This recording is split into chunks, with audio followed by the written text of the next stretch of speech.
What's good, Not On Our Dream family? We back at it, episode 73 of the Not On Our Dream Journey. My name is Julian Taliaferro, and you already know we coming again with another weekly business update, lessons for the week, and topic for the day, which is routine.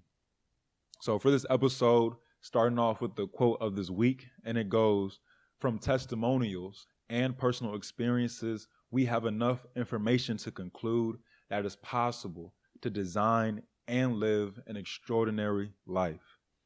This is a quote from Jim Rohn, and to me, it just tells me that it's possible. We have enough anecdotal evidence from successful people. We've seen it in our own lives, how we may have come out of this situation and become successful. So it's possible. And again, the quote goes, "From testimonials and personal experiences, we have enough information to conclude that it's possible to design and live an extraordinary life," from Jim Rohn.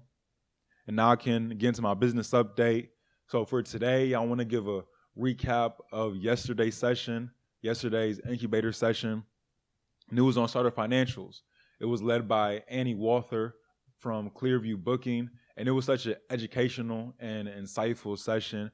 We learned a lot with the main goal of just giving us the message that it's important to understand our numbers so we can make better decisions. And that's what it was all kind of about. So I want to go over 4 of my main takeaways from the session, because hopefully they could be helpful for you all, or just a recap if anything. So number 1, starting off early in the business, there's 4 people who are necessary when it comes to financials. Ultimately, when you are kind of further along in the process, there's going to be 10 people, but in the beginning, there's 4 people who are needed. And the list goes with number 1 being the bookkeeper. Second will be your accountant / CPA. The third would be your CFO, which is your chief financial officer. And then 4th would be your tax planner / strategist. So starting off, when you're new and you have your business, you're going to want these 4 people to help you deal with your financials and your taxes. Number 2, my second takeaway is that we do not mix financials. This was the first thing she started off with. Do not mix your business money with your personal finances, because if something happens, then they could come after your own personal finances and they could be at risk. All of your personal items, your house, your cars, everything could be at risk if you go down that route of mixing personal and business.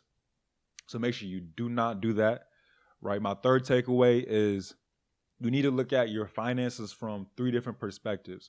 One would be by the balance sheet. The second is by the profit and loss document, your P&L. And then third would be from your cash flow. So you need to be able to look at all 3 of these documents. She said minimum of once a month. And you need to ask yourself questions, right? What are you reading from these documents? How do you become more effective? How, can you become more efficient? So ask yourself questions, right? Where are you losing money? Do you owe money? Who owes you?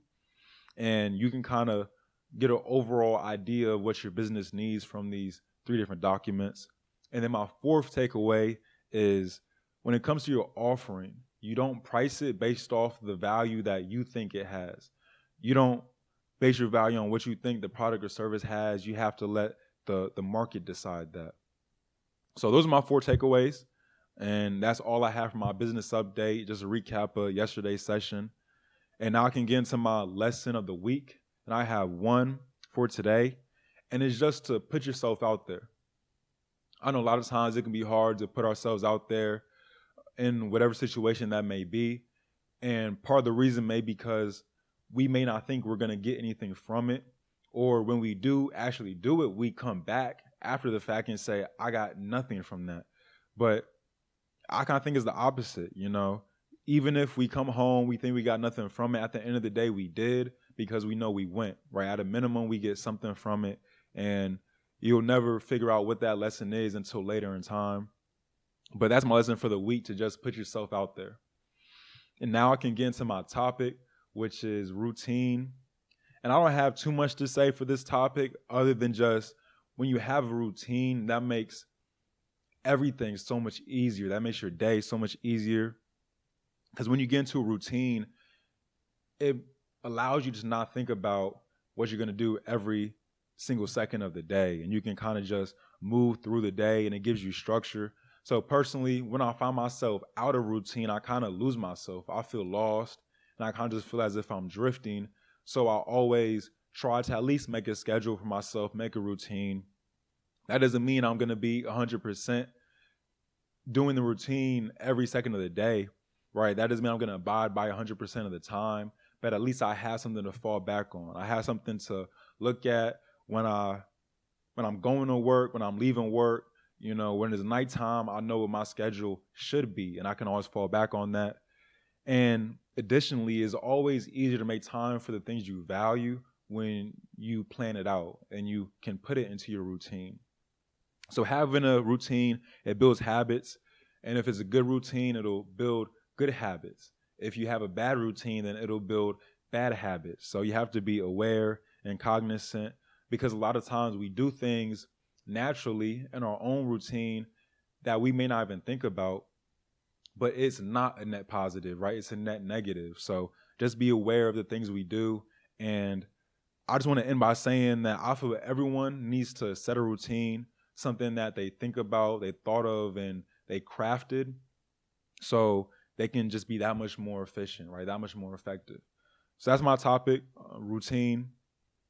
And now I can get to my next steps, which are just continued work on the startup. Things are about to turn up a little bit. So that's it for this episode. And all right, let's get it, y'all.